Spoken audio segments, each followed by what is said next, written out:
Kalau bandara IKN Pak, Pak, Bandara IKN itu udah masuk di VIP. itu kapan sih Pak nanti Pak? Jadi gini, memang dalam diskusi dengan Pak Presiden ada wacana bahwa kita itu memikirkan bahwa ini digunakan tidak hanya untuk VIP dan VIP. Supaya apa? Supaya satu, distribusi pergerakan itu lebih merata. Yang kedua juga secara ekonomis maksimalisasi daripada utilisasi daripada bandara itu lebih maksimal. Nah, untuk itu kita tentu akan mereview perpres yang sudah ada. Karena perpres yang ada sekarang ini juga VIP.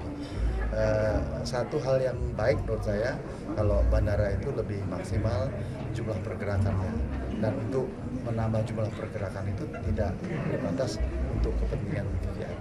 Jadi target rampungnya pun Pak? Target rampungnya kira-kira? Target rampungnya untuk bandara IKN? Akhir Agustus. Pak, berarti bakal dikomersialisasikan dengan status bandara internasional? Bukan komersialisasi, ya, memberikan kesempatan bagi tidak hanya VIP atau pemerintah, tetapi masyarakat juga.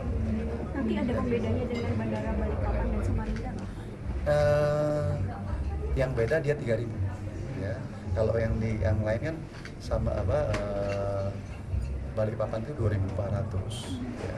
Samarinda itu 2.500. Itu jadi signifikan.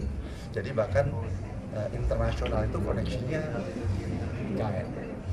Jadi kalau 3.000 itu kan bisa travel server. Jadi distance dari IKN sampai ke Eropa bisa langsung. Kalau yang ada di Balikpapan 2.400 itu terbangnya bisa paling banter 6 sampai 8 jam. Jadi kalau ini bisa belasan jam. Ya, jadi itu potensial, dan yang kita bangun adalah 3.000. Tapi segmentasi penggunanya sama Pak? Bisa jadi lain ya, kalau itu internasional ya. Jadi karena potensi ini udah 3.000, useless ya kalau kita nggak maksimalkan untuk konektivitas yang lebih besar. Baik, terima kasih. Terima kasih ya. Mungkin ada kebutuhan dari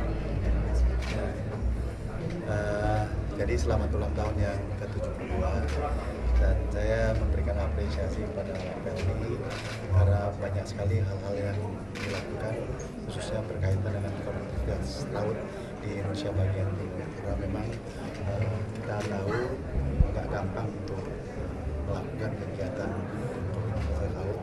Satu, kapalnya banyak, yang kedua tempatnya jauh dan tidak terlihat, dan tuntutan masyarakat atau keinginan masyarakat untuk dilayani makin tinggi. Tapi paling tidak tol laut ya dan perintis itu hadir dan memberikan suatu kepastian kepada masyarakat untuk melakukan perjalanan Indonesia bagian timur khususnya, dan juga kepastian logistik itu terdistribusi di seluruh Indonesia, khususnya Indonesia bagian timur. Nah, oleh karenanya saya tadi menyampaikan kepada teman-teman PLI dan stakeholder, tadi ada juga Haikal dari DPR, agar kita sama-sama kritis tentang pelayanan yang kita lakukan, karena kita yakin bahwa kita memiliki kewajiban untuk mendukung tercapainya keunggulan komparatif atau daya saing kita terhadap negara-negara lain. Unsur daya saing itu tidak terlepas daripada konektivitas di Indonesia bagian timur. Kalau kita tidak maksimal, maka ada kekuatan mendorong ke bawah. Ya. Jadi dengan self correction itu kita lakukan. Dua hal yang saya minta teman-teman kita lakukan koreksi. Satu berkaitan dengan SDM, karena SDM itu dengan SDM yang cerdas, maka kita bisa menyelesaikan banyak. Sebaliknya pada SDM yang tidak maksimal, maka justru itu menjadi satu kelemahan bagi kita. Yang kedua adalah energi, bahan bakar. Energi ke depan makin harus kita efisienkan, dan karena cost CO gas daripada kapal atau PLT itu cukup tinggi. Jadi kita harus kritis terhadap upaya-upaya efisiensi. saya sampaikan untuk merit di sini. Setiap kali ketemu saya sampaikan SDM dan energi. Lalu di dan itu dapat dilaksanakan. Terima kasih. Pak, ada penambahan PMN sih Pak, buat penambahan PMN untuk PMN kita. Domain dari PMN adalah Komisi 5 dan BUMN. Tapi saya tadi mendengar bahwa ada PMN 1,5